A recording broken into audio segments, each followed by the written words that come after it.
किसी भी देश को चलाने के लिए उसके खुद के नियम और कायदे होते हैं, जो देश के धर्म, विचारधारा, रहन-सहन और जलवायु को देखकर बनाए जाते हैं, जिससे देश एक दिशा में प्रगति की तरफ अग्रसर होता है।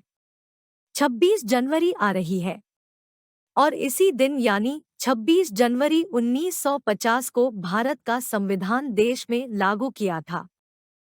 भारत का संविधान 26 जनवरी गणतंत्र दिवस और डॉक्टर बाबा साहेब आम्बेडकर की अहम भूमिका इस वीडियो में देखने जा रहे हैं।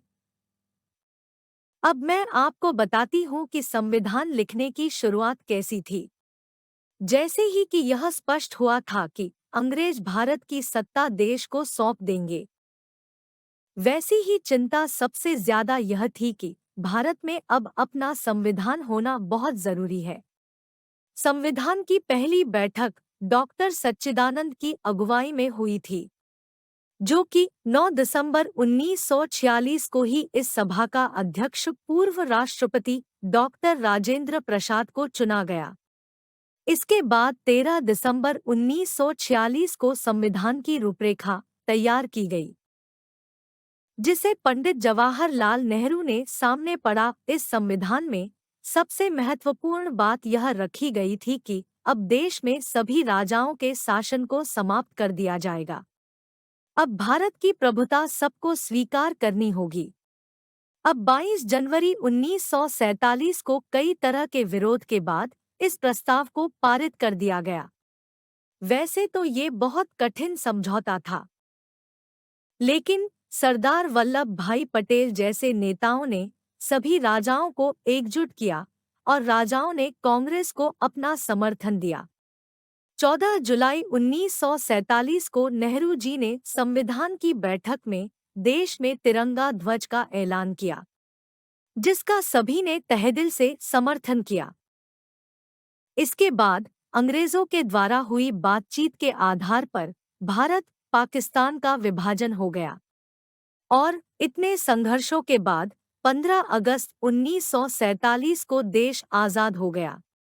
देश आज़ाद तो हो चुका था, लेकिन इसे एक दिशा में सुचारू रूप से गति देने के लिए भारत का संविधान अभी भी पूर्णतः रूप से नहीं बना था।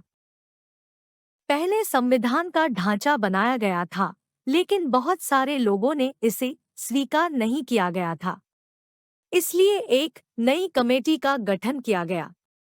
संविधान का निर्माण करने के लिए उसमें कुछ सदस्यों को जोड़ा गया, जिसे हर क्षेत्र को नेतृत्व के प्रमुख लोगों को शामिल किया गया था।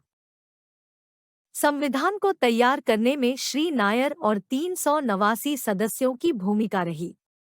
संविधान मसौदा समिति के अध्यक्ष डॉक्टर भीमराव अंबेडकर को बनाया गया।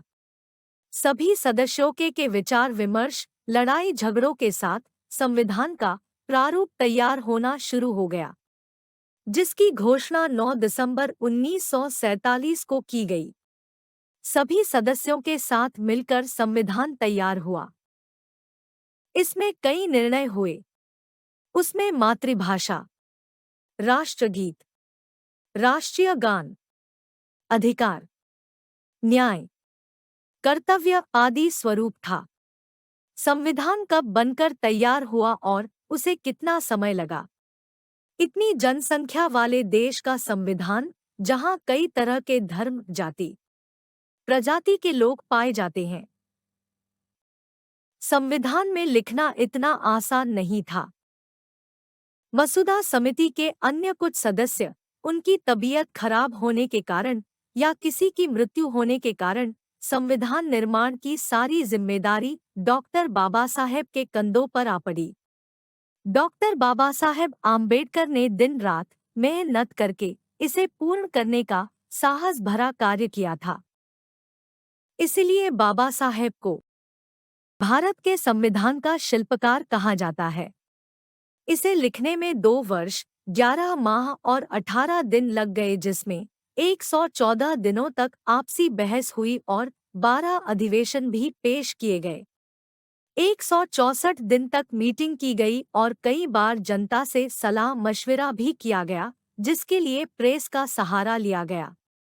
और इस तरह 284 सदस्यों के हस्ताक्षर के बाद हमारे देश का संविधान 24 जनवरी 1950 को तैयार हो गया और इसे 26 जनवरी 1950 को पूरे देश में लागू किया गया, जिसे हम गणतंत्र दिवस के रूप में प्रतिवर्ष मनाते हैं।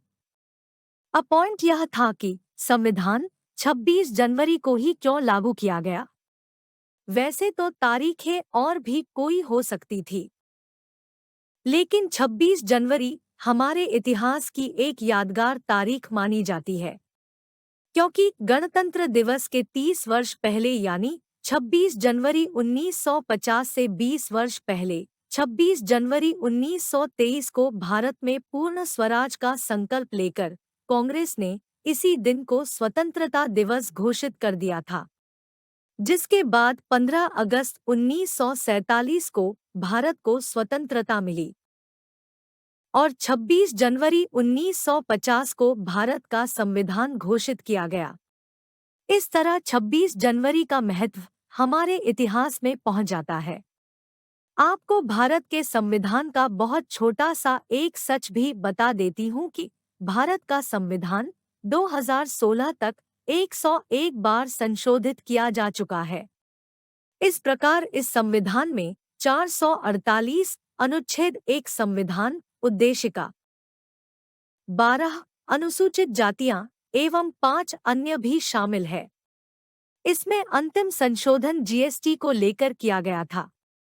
भारत का संविधान पूरी दुनिया में सबसे बड़ा लोकतंत्र का संविधान है, जिसकी विश्व में अपनी एक पहचान है। वैसे तो संविधान ब्रिटिश संविधान से प्रभावित है, लेकिन समय समय पर भारतवासियों के अनुसार इसमें कई संशोधन किए जाते रहे हैं। दोस्तों, इस तरह उतार चढ़ाव के साथ भारत का संविधान बना। इसलिए हमें संविधान के शिल्पकार डॉक्टर बाबा साहेब आम्बेडकर को कोटि कोटि प्रणाम और उनका आभार मानना चाहिए।